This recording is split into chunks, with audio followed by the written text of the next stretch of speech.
The lifeblood to any real estate wholesaling and flipping business is lead generation. Without enough leads, you simply won't be able to do enough deals to hit your goals. So in today's video, I'm going to show you exactly how many leads you have to generate on a monthly basis to consistently do deals every month. Coming up.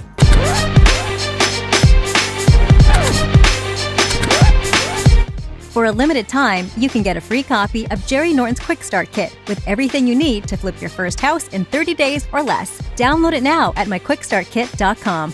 Hey, if you're new here to this channel, I'm Jerry Norton with flippingmastery.com, and this channel is all about ways to help you make money wholesaling and flipping real estate so you can live your dream life. Be sure to subscribe and turn on the bell notifications so you don't miss new videos. Now get ready to nerd out with me on this video. I'm going to scientifically and mathematically show you exactly how many leads you need to generate in order to hit your goals for the number of deals you want to do each and every month. But as usual, let me lay the groundwork first so what I share has the proper context. In the world of wholesaling and flipping, we refer to everything it takes to secure a contract with a seller as acquisitions. Now I break acquisitions into three parts. 1, generating leads or finding. 2, analyzing those leads to determine the offer price, and 3, making an offer and securing a contract with the seller. Once you have an executed contract, your deal moves over to operations, where you either wholesale it or fix and flip it. And when I say a distressed property, there are 2 forms of distress that would make a seller motivated to sell at a discount. Either the property is distressed, which is anything from needing carpet and paint to a full-blown rehab, or the owner is distressed, which usually means financially, such as behind on payments or property taxes or going through a divorce or bankruptcy or whatever. In its simplest terms, acquisitions is the process of finding distressed properties with motivated sellers who desperately want to get rid of their unwanted properties that are causing them financial and/or emotional turmoil. And there are dozens of different situations where a property owner would be motivated to sell you their property at a discount. In fact, I put together a free report of 67 different types of motivated sellers. Now, I'm not going to go over that now, but you can download that free report if you'd like. I'll put a link to that in the description box below. The point is, they are out there and they are all around you. What's important to understand is that a distressed situation is what we refer to as a lead.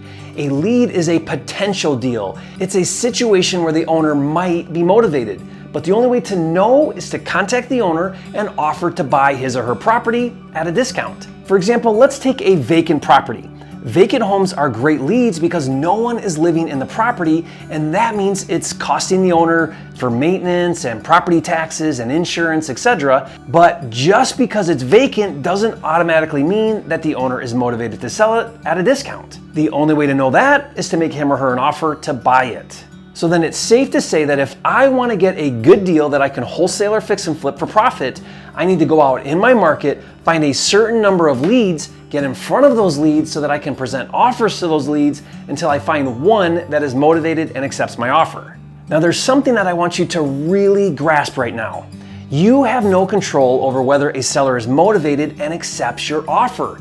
You can't make a seller be motivated. Your job is not to convince a seller to be motivated and sell you their house. People ask me all the time, how do I convince the seller to accept my offer? The answer is you don't. If they say no, put them in a follow-up sequence and move on to the next lead.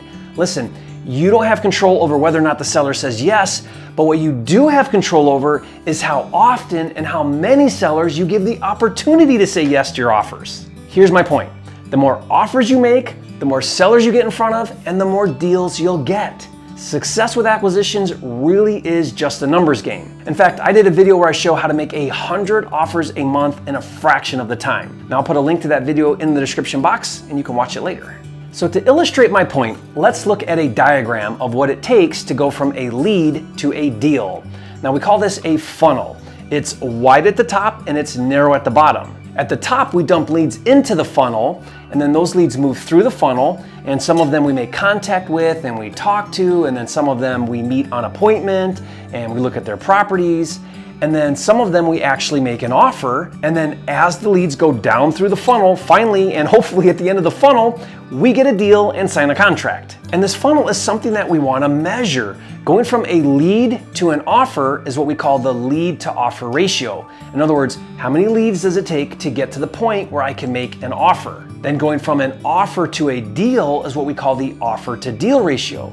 In other words, how many offers do I need to make in order to get a deal? Both lead to offer and offer to deal ratio are what we refer to as our key performance indicators, or KPIs.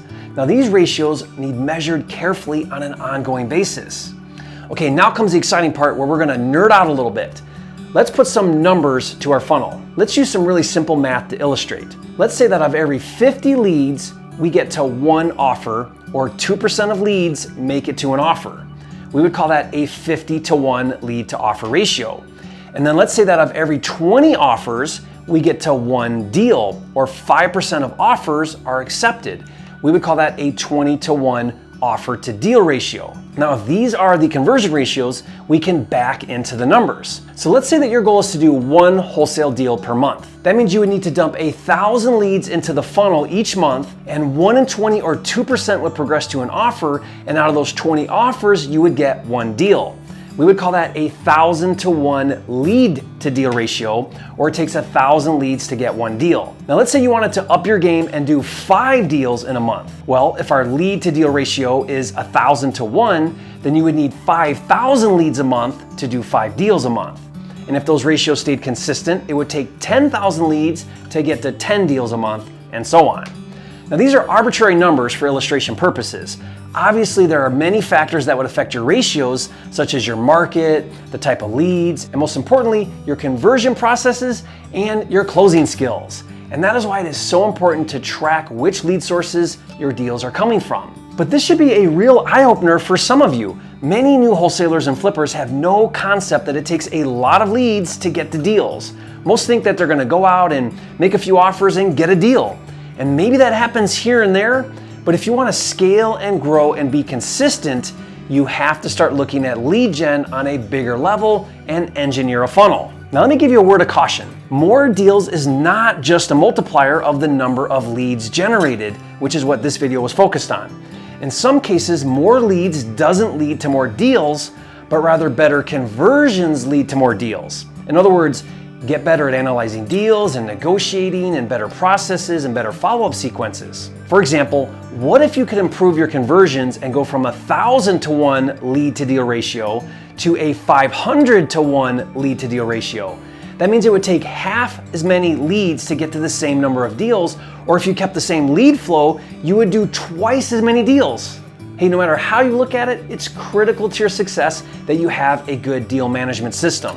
And the best deal management platform on the market for wholesaling and flipping houses is FLIPSTER. FLIPSTER is a cloud-based deal management system that not only helps you organize, streamline, and automate all of the steps to wholesaling and flipping houses, but it even comes included with motivated seller leads added to your account every single month. To check it out and see it in action, just go to getflipster.com. Hey, if you learned something on this video, show some love, hit that like button right now and leave a comment. Let me know your biggest takeaway from this video. I'd love to hear from you, and if you haven't yet, be sure to subscribe to the channel. I'm dedicated to helping you make more money in less time flipping real estate so you can live your dream life. And remember, it's not about the money, it's about having the time and freedom to have, be, do, and give everything that matters in life. That's what it's all about, and I'll see you on the next video.